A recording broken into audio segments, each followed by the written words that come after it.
मृत्तिके समान ही सोनं रूप पैसा नको तुझं. जसं तुकाराम महाराजांनी त्याग केला छत्रपती शिवाजी महाराजांनी नजरांना पाठविला, पण महाराजांनी स्वीकारला का? त्यांना माझं संत मी म्हणले माझा कितीतरी धन वाटलं दुष्काळामध्ये, मला नको पुन्हा या धनाच्या लालचीत नग जायचं. तसं भगवान शंकर म्हणतात यशोदेला, मला ही सोनं नको रूप नको, मला फक्त बाळाचं दर्शन घेऊ दे, माझा तो जीव की प्राण आहे. आणि हा मांडी घालून दारात बसले भगवान शंकर. उठानाच गेले, दुपारची वेळ झाली, ऊन झाले. नंद बाबा आले, अतिथी देवो भव दारात बसले. बाबा त्याच्या आधी जेव्हा कसं काय करावं काय करावं काय करावं, मग सगळं गाव गोळा झालं.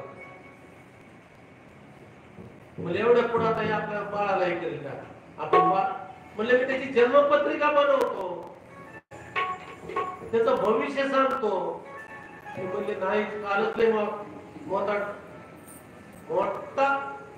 धोका टाळलाय, आता काय करा. आणि शेवटी असं ठरलं, ठीक आहे म्हणले, त्या म्हणले बाळाला.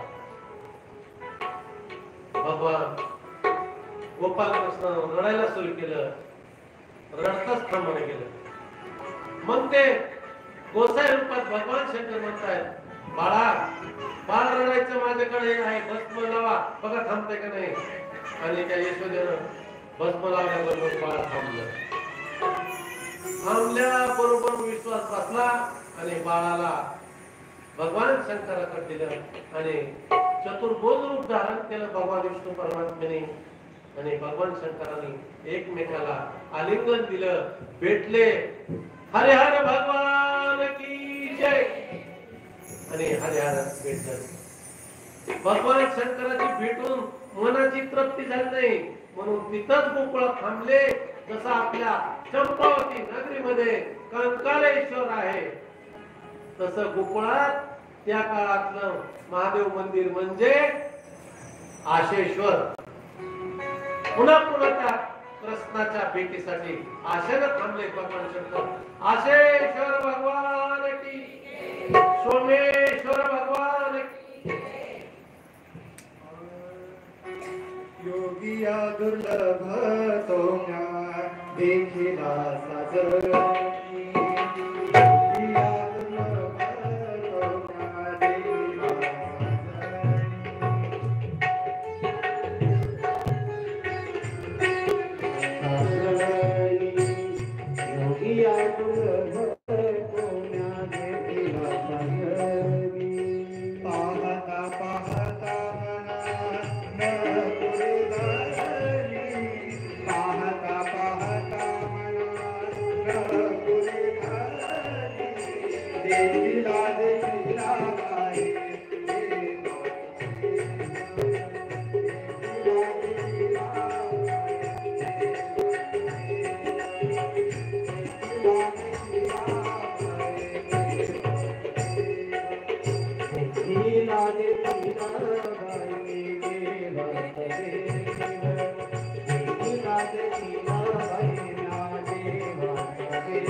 मग समाधान झालं, सगळे हरे हात भेट झाले.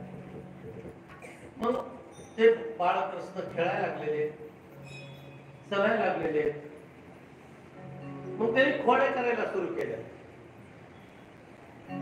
आणि बाळकृष्णाने अशा खोड्या करायला सुरू केल्या, सगळ्या गोपाळांना बोलवायचं, दही दूध द्यायचं, खायचं प्यायचं, तुष्टपुष्ट करायचं. लहान लहान लहान लहान लहान मुले घेऊन